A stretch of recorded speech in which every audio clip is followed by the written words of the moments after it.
नमस्कार विद्यार्थी मित्रांनो, मी डॉक्टर लांडे SD, मराठी विभाग प्रमुख, महात्मा फुले कला विज्ञान व वाणिज्य महाविद्यालय पनवेल। आज आपण तृतीय वर्षकला पेपर क्रमांक 4 या पेपर नंबरचं नाव आहे मराठी वाङ्मयाचा इतिहास। या मराठी वाङ्मयाच्या इतिहासामध्ये आपण जो घटक क्रमांक 2 आहे त्यामध्ये महानुभव पंथाचे साहित्य या साहित्याचा थोडक्यामध्ये आपण परिचय करून घेणार आहोत। खरं तर विद्यार्थी मित्रांनो, मराठी साहित्याच्या या सगळ्या वाटचालीमध्ये आपण जर लक्षात घेतली तर या वाटचालीत मराठी साहित्याची जी सुरुवात आहे ती सुरुवात आपल्याला महानुभव पंथाच्या साहित्यामधून झालेली दिसते। सर्वसाधारणपणे मराठी भाषेची जी सुरुवात आहे ती आधीचा जर इतिहास आपण लक्षात घेतला तर मराठी भाषा ही मौखिक स्वरूपामध्ये होती आणि मौखिक स्वरूपामध्ये असलेली भाषेची पुढे वाटचाल सुरू राहिली आणि या सगळ्या वाटचालीमध्ये पुढे पुढे माणूस हा जो आहे तो बुद्धिवादी प्राणी आहे, विचारशील प्राणी आहे आणि समाजशील प्राणी आहे। आणि मग जशा जशा अडचणी माणसाला येत गेल्या त्या त्या अडचणींवर माणसाने मार्ग काढला, अडचणींवर समस्यांवर जे काही उपाय आहेत ते उपाय शोधले आणि माणसाने आपली वाटचाल पुढे सुरू ठेवली। त्या पद्धतीनेच मराठी भाषा जी आहे ती मौखिक स्वरूपामध्ये असलेली ही मराठी भाषा जी आहे ती पुढे जी आहे ती लिखित स्वरूपामध्ये जी अस्तित्वात आली ती अस्तित्वात कशा पद्धतीने आली ही गोष्ट आपण आधी लक्षात घेतली पाहिजे। खरं तर मराठी भाषा ही जी होती सुरुवातीला अगदी जी होती ती रेखा आणि शिल्प किंवा आपल्याला हावभावाच्या स्वरूपामध्ये मराठी भाषेचं स्वरूप होतं। पुढे माणसाने या बोलीला जी लिपी आहे त्या लिपीचा शोध लावला, म्हणजे अ ते ज्ञपर्यंतचे जे मूळ अक्षर आहेत त्या मूळ अक्षरांचा शोध लावला आणि या मूळ अक्षरांपासून पुढे जी आहे ती लिपी चा शोध लागला।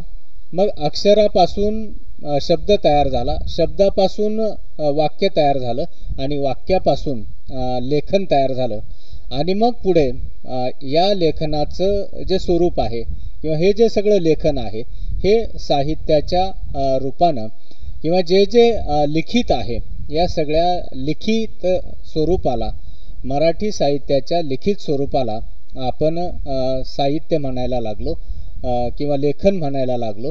आणि मग हे लेखन जे आहे ते लेखन मराठी साहित्याची ही जी सुरुवात आहे किंवा हे जे मराठी भाषेतील असलेलं हे जे लेखन आहे ह्या लेखनाची सुरुवात आपल्याला महानुभव पंथाचं जे खरं साहित्य आहे त्या साहित्यामध्ये सुरुवात झालेली दिसते। आपण मराठी भाषेचा इतिहास लक्षात घेत असताना आपण मराठी भाषेतील जो आद्य ग्रंथ आहे तो आद्य ग्रंथ म्हणजे मुकुंद राजांचा विवेक सिंधू हा ग्रंथ आपण मराठी भाषेतला पहिला ग्रंथ आपण म्हणून त्याच्याकडे बघतो किंवा तो पहिला ग्रंथ आहे ही मराठी साहित्यातला अशी ओळख आपल्याला त्या मराठी विवेक सिंधू या ग्रंथातून होते।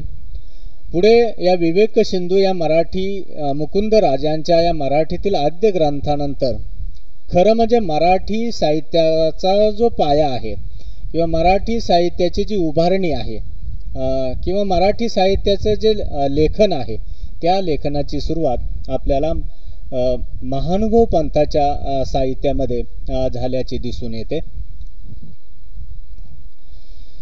महानुभाव पंथाच्या या साहित्यामध्ये जी सुरुवात होताना आपल्याला असं लक्षात येईल की महानुभाव हा पंथ जो आहे तो पंथ खरा तर अगदी प्राचीन असा स्वरूपाचा ग्रंथ आहे. महानुभाव पंथ, त्यानंतर वारकरी संप्रदाय, दत्त संप्रदाय, लिंगायत संप्रदाय, असे वेगवेगळे संप्रदाय पुढे आले. नाथ संप्रदाय त्यामध्ये आहे. खरं तर नाथ संप्रदाय हा मूळचा संप्रदाय आहे. या संप्रदायामधून महानुभाव संप्रदायाची निर्मिती झाली आणि महानुभाव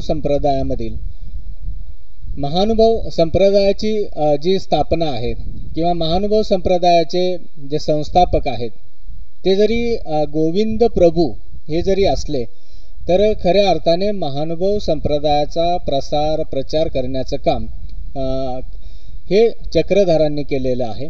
आणि म्हणून महानुभाव संप्रदायामध्ये गोविंद प्रभूंबरोबरच चक्रधर स्वामींना महत्त्वाचं स्थान दिलं जातं. आणि या चक्रधर स्वामींनी जे काही मराठी भाषा असेल, मराठी साहित्य लेखन असेल किंवा महानुभाव संप्रदायाचा प्रसार आणि प्रचार असेल किंवा महानुभाव संप्रदायाचं जे तत्त्वज्ञान आहे ते तत्त्वज्ञान चा प्रचार करण्याचं काम महानुभाव पंथांनी आपल्याला केल्याचं दिसतं.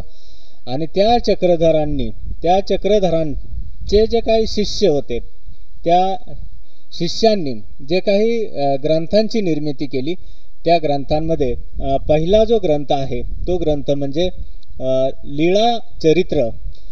म्राहिम भट याने या चरित्र ग्रंथाची निर्मिती केलेली आहे.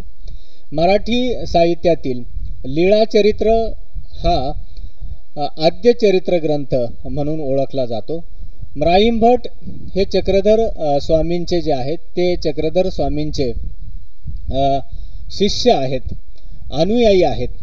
या चक्रधरांनी, या म्राहिम भटांनी चक्रधरांच्या नंतर किंवा त्यांच्या मृत्यूनंतर त्यांच्या ज्या ज्या आठवणी आहेत त्या आठवणी म्हणजे काय आहेत, लीळा आहेत किंवा आठवणी. लीळा म्हणजे आठवणी असा त्याचा अर्थ होतो. महानुभाव संप्रदायामध्ये म्राहिम भट यांनी ज्या चक्रधरांच्या आठवणी म्हणून ज्या ज्या गोष्टी संकलित केल्या, गोळा केल्या, माहिती एकत्रित केली आणि एकत्रित करून जो ग्रंथ निर्माण केला त्या ग्रंथाला लीळा चरित्र असं म्हटलं जातं. लीळा चरित्र मराठीतील पहिला चरित्र ग्रंथ आहे.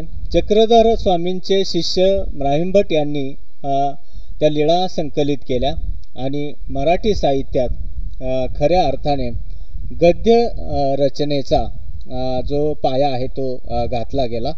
सुरुवातीला मराठी भाषेचं जे स्वरूप होतं ते काव्य स्वरूपाचं होतं. काव्य आणि जे आहे ते गद्य स्वरूपाचं स्वरूप होतं. परंतु पुढे त्याच्यामध्ये काही बदल झाले आणि मराठी साहित्याच्या गद्य रचनेचा पाया हा जो आहे तो या म्राहिम भटांनी घातला. दुसरा जो ग्रंथ आहे ते दुसरा ग्रंथ म्हणजे गोविंद प्रभू यांचं चरित्र, ते देखील म्राहिम भट यांनीच लिहिलं.